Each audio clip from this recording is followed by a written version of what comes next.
Bem-vindos a mais um programa de entrevistas aqui pelo nosso canal 11.1. E o tema hoje é a homenagem, o resgate da história da cidade de Joinville. 174 anos é o que nós estamos comemorando. Mas é claro que cada vez que um aniversário vem, que a cidade comemora, muitas atividades são programadas, ações são feitas, o desfile tradicional. Eu hoje quis fazer um pouco diferente a entrevista, que sempre também seguiu um roteiro pré-definido. Eu convidei uma escritora, professora, historiadora aqui da cidade, com um sobrenome muito ligado à nossa história, que é a Regina Colim. Tudo bem, Regina? Tudo bem, Sérgio. Obrigada pelo convite. Eu que agradeço a tua presença, Regina? Regina, vamos contar um pouco da tua biografia para as pessoas entenderem qual é a relação da tua família com a história da cidade. Como é que tudo começou lá?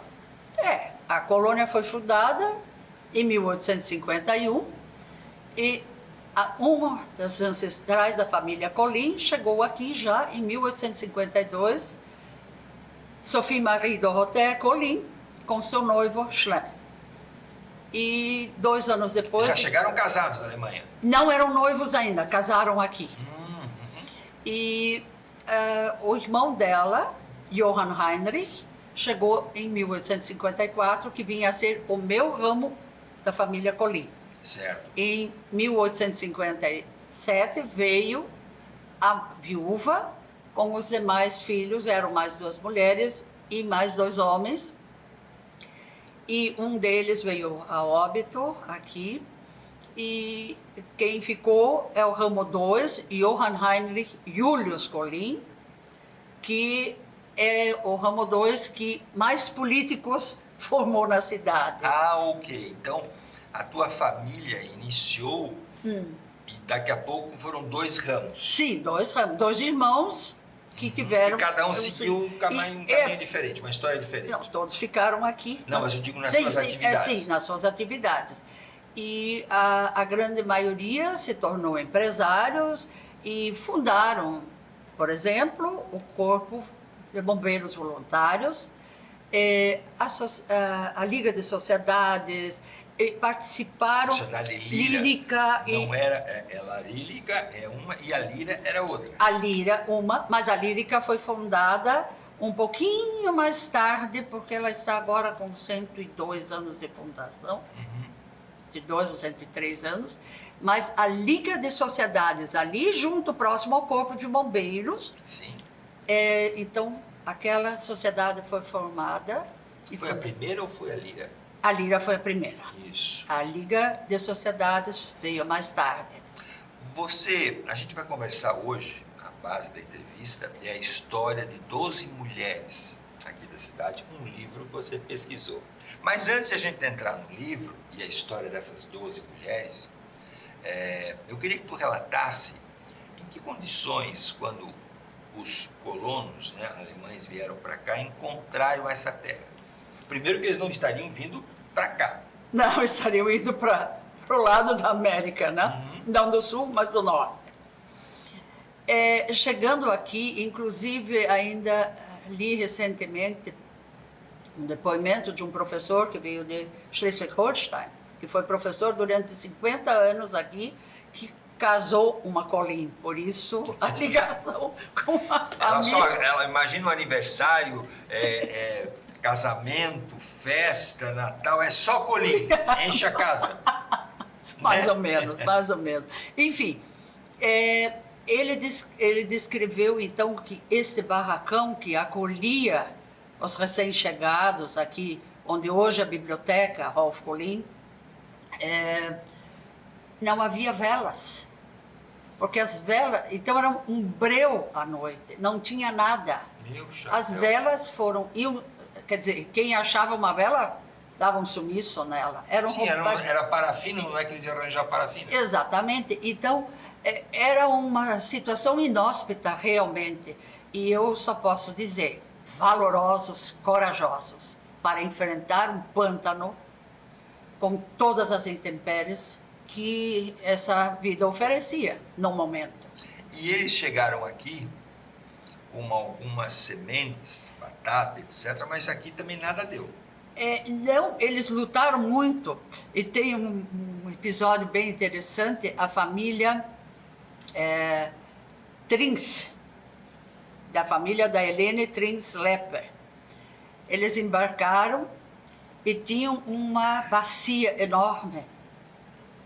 E essa bacia, ao embarcarem no porto, não vai para o navio, mas cai na água, quer dizer. E essa bacia tinha o que dentro? Não, essa bacia era para que eles pudessem se lavar aqui, pois não havia nada. Instalações sanitárias, Sérgio, por favor, não existia nada. Então, tudo tinha que ser trazido. Eles trouxeram de tudo e começaram a desbravar as terras, porque ficava-se um tempo neste barracão ali, e aí cada um recebia o seu lote, a sua área determinada. Que dizia, olha, tu vais para lá, aquilo aí é teu, vires. Não, senhor, isto não foi dado, isto foi pago. Ninguém recebeu terras aqui. Não, ninguém. Vieram enganados, chegaram aqui e não tinham que pagar. Trabalhar e pagar. Sim, tiveram que trabalhar e, no final, pagar a sua área de terra. E desbravá-la primeiro. E essas terras já pertenciam, né, desde o seu princípio, à princesa Dona Francisca. Sim, mas com o problema da guerra, né?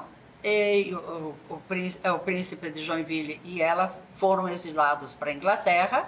Ele era lá da corte francesa. Sim, exatamente. Ela era da corte brasileira. Cruzaram o sangue. Exatamente. Mas viver do que na Inglaterra? Sim, ele era francês. Exatamente. E aí o que fizeram? Venderam para a colonizadora hamburguesa esse lote imenso de terras que foi o presente que ela recebeu como dote de casamento. E aí, então a gente precisava colonizar essas terras, porque a gente comprou. Quer dizer, a hamburguesa comprou. Mas cada colono tinha que se virar e pagar. E pagar. Não havia nada gratuito. E esse dinheiro voltava para a coroa? Não, porque esse Schröder, pagou para o príncipe. Porque, lá no Hamburgo ainda. Já na Alemanha, porque ele já tinha navios. Então ele já era uma pessoa de posses. E você sabe que tem posses faz negócio. Claro. Bom, chegaram aqui, uma vida difícil, mas foram prosperando. Suíços, holandeses, alemães, dinamarqueses. Porque Hansen e Larsen são todos da Dinamarca, são de famílias dinamarquesas. E aí a história iniciou sem vela, muitas vezes sem ferramentas, né? Eles tiveram que trazer suas ferramentas para desbravar essas terras. E imagina alemão vendo caranguejo dentro de casa. E as cobras. Nunca. E as cobras. Também tem as cobras. Sim. E os bichos peçonhentos que eles talvez nem conhecessem. Porque em terras frias esses animais não procriam da forma. Por exemplo, tem um que eu também li, que é o bicho geográfico, o bicho do pé. Que hoje ninguém fala mais, porque não existe basicamente, né? Como não? Ainda tem? Mas por quê? Você leva os cachorros para a praia, o que isso dá? Sim, bicho de pé. Bicho do pé. Mas todo mundo sabe como tratar. Sim. Agora imagina os alemães, suíços, enfim, os fundadores, né? Colonizadores, em começar o pé a apodrecer. Da onde vem isso? Exatamente. E era tudo, como você disse, uma área alagada. Água, alagado, um mangue mesmo. Bom, agora, depois que a colônia se estabeleceu, sim, houve um momento, porque nós pertencíamos a São Francisco. Sim. Joinville, né? Sim. São Francisco era a cidade. Sim. E a colônia Joinville estava ligada, né? Através da água, né? Do Através- canal. De Isso, água. isso. Com São Francisco. Com São Francisco. Aí houve uma emancipação, Uhum. né? São Francisco ficou como está e Joinville passou da categoria colônia Olha, para o status de cidade, Sim. né? Desde o princípio, os europeus que chegaram aqui, os germânicos, eu vou chamar assim, Uhum. eles sempre tiveram uma cultura de associativismo. Sim. Um ajuda o outro, certo? Um é fraterno com o outro, e com isso eles acabaram trazendo o apoio para o outro e a cidade se desenvolveu, certo? Né? Bom, neste processo, né, de solidariedade, Joinville fincou uma raiz na cultura de que dali para frente começava uma nova forma de gerenciar a cidade. Surgiu os bombeiros, Sim. voluntários, que tu me dizias que tu também tem ligação com os bombeiros. Qual é a tua ligação? Não, é porque Johann Heinrich Julius foi um dos membros no ato da fundação. E Qual é a ligação tua com ele? ele é do ramo 2, Colim. Colim, claro. E ele vem a ser o pai do Max, o avô do Rolf. E Rolf Colim. isso, Que foi é porque prefeito. foi pai e filho. Max era o pai e o Rolf era o filho, foi o filho. Seguiram carreira, e tanto que quando nós tivemos os 100 anos da fundação, o centenário de Joinville, Rolf Colim era prefeito. Então ele foi de uma geração bem mais atualizada, eu diria, né? Sim, Porque os primeiros intendentes, os primeiros administradores sim, eram indicados pela corte. exatamente. Não tinha E- eleições. Não havia eleições. E aí, Regina, Hum, a cidade foi avançando e tivemos algumas ações na atividade econômica da cidade. Sim.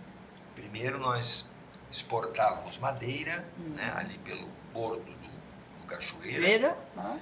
mas depois houve uma explosão da erva mate. Sim, e precisava ser trazida da serra até o porto. Serra que tu dizes, A Serra Dona Francisca. lá em cima Rio Negrinho, Sim, Mafra, e toda a Caiópolis. região, exatamente, onde já existia erva mate. Então foi aquele processo de desenvolvimento da serra, que ela também só se desenvolveu fora a madeira e com a erva mate. E a estrada Dona Francisca foi feita à mão. Sim, com pá e picareta.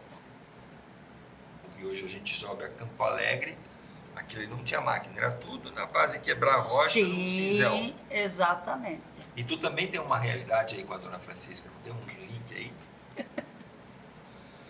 É uma das personagens do meu livro, o pai dela era um carroceiro que subia com a carroça e buscava a erva mate.